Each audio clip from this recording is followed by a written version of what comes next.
सोचो, हमारी धरती एक घर की तरह है जिसमें बहुत ज्यादा धुआं भर गया है। ये धुआं असल में कार्बन डाइऑक्साइड है, एक ऐसी गैस जो जिंदगी का हिस्सा है, लेकिन इंसानों की एक्टिविटीज जैसे कि कोल, ऑयल और गैस जलाना इसको खतरनाक हद तक बढ़ा चुकी हैं। जैसे एक घर में ज्यादा धुआं सांस लेना मुश्किल कर देता है, वैसे ही एटमॉस्फेयर में ज्यादा कार्बन डाइऑक्साइड हमारे प्लेनेट को गर्म कर रही है, मौसम को बिगाड़ रही है, ग्लेशियर्स को पिघला रही है और जिंदगी को खतरे में डाल रही है।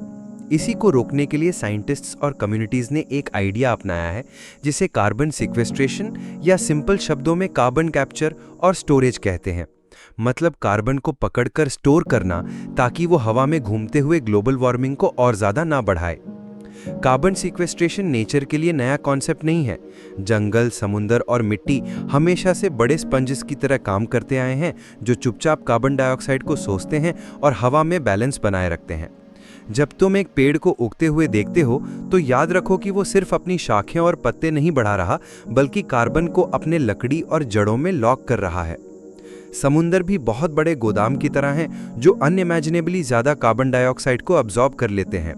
मिट्टी जो ऑर्गेनिक मैटर से रिच होती है, कार्बन को सालों तक जमीन के नीचे दबा के रखती है। ये नेचुरल सिंक्स हजारों सालों से काम करते आए हैं, लेकिन आज जो धुआं हम छोड़ रहे हैं वो नेचर के कैपेसिटी से कई गुना ज्यादा है। इसीलिए इंसानों ने आर्टिफिशियल तरीके डेवलप करने शुरू किए हैं जिससे कार्बन को ट्रैप करके सेफली स्टोर किया जा सके। कार्बन कैप्चर को एक 3 स्टेप जर्नी के रूप में समझ लो। पहला स्टेप है कार्बन डाइऑक्साइड को फैक्ट्री, पावर प्लांट या हवा से डायरेक्टली अलग करना। सोचो, चिमनी के अंदर एक स्पेशल सीव लगा दिया जाए जो कार्बन को निकाल ले और बाकी गैसेस को बाहर जाने दे। दूसरा स्टेप है इस कैप्चर्ड कार्बन को कंप्रेस करके पाइपलाइन से स्टोरेज साइट तक ले जाना। तीसरा स्टेप है इस कार्बन को जमीन के नीचे या समुद्र के अंदर स्टोर कर देना ताकि वो हमारी सांस लेने वाली हवा तक ना पहुंच सके। ऑयल कंपनीज असल में पहले से ही ऐसी टेक्निक्स यूज करती रही हैं जहां वो कार्बन डाइऑक्साइड को जमीन के नीचे भेजकर ज्यादा तेल निकालती थी। आज वही टेक्नोलॉजी एनवायरनमेंट को बचाने के लिए यूज हो रही है। अब स्टोरेज के भी अलग अलग तरीके हैं। एक है जियोलॉजिकल सीक्वेस्ट्रेशन, जहां कार्बन डाइऑक्साइड को जमीन के नीचे रॉक्स में इंजेक्ट कर देते हैं, खाली तेल और गैस के फील्ड्स में या उन कोल सीम्स में जो माइन नहीं की जा सकती।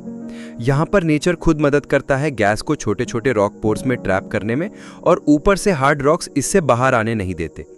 टाइम के साथ कुछ गैस पानी में घुल जाती है जिसे सॉल्युबिलिटी ट्रैपिंग कहते हैं, या मिनरल्स के साथ रिएक्ट करके सॉलिड कंपाउंड्स जैसे कैल्शियम कार्बोनेट बना लेती है। दूसरा तरीका है ओशन सीक्वेस्ट्रेशन, जहां कार्बन डाइऑक्साइड को समुंदर के गहरे पानी में छोड़ दिया जाता है। क्योंकि वहां का पानी ठंडा और हैवी होता है, गैस लंबे समय तक वहां फंसी रहती है और धीरे धीरे ओशन साइकिल में घुल जाती है।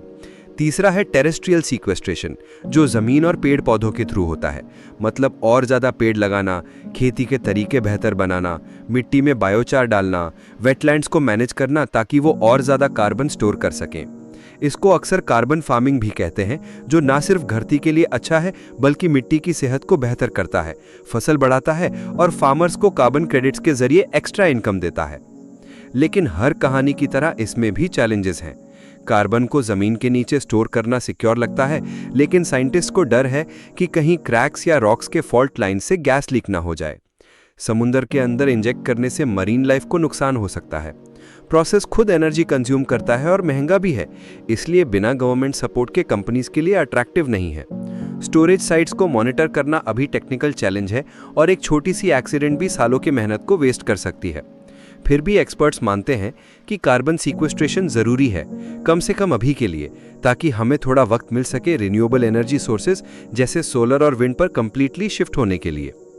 एक और इंटरेस्टिंग बात यह है कि कैप्चर्ड कार्बन हमेशा छुपाने की जरूरत नहीं है, इससे क्रिएटिव तरीके से यूज भी किया जा सकता है। आज भी कार्बन डाइऑक्साइड सॉफ्ट ड्रिंक्स को फिजी बनाने, रेफ्रिजरेशन सिस्टम्स, फर्टिलाइजर्स बनाने, बेकिंग सोडा, फायर एक्सटिंग्विशर्स और कंक्रीट को मजबूत बनाने में यूज होती है।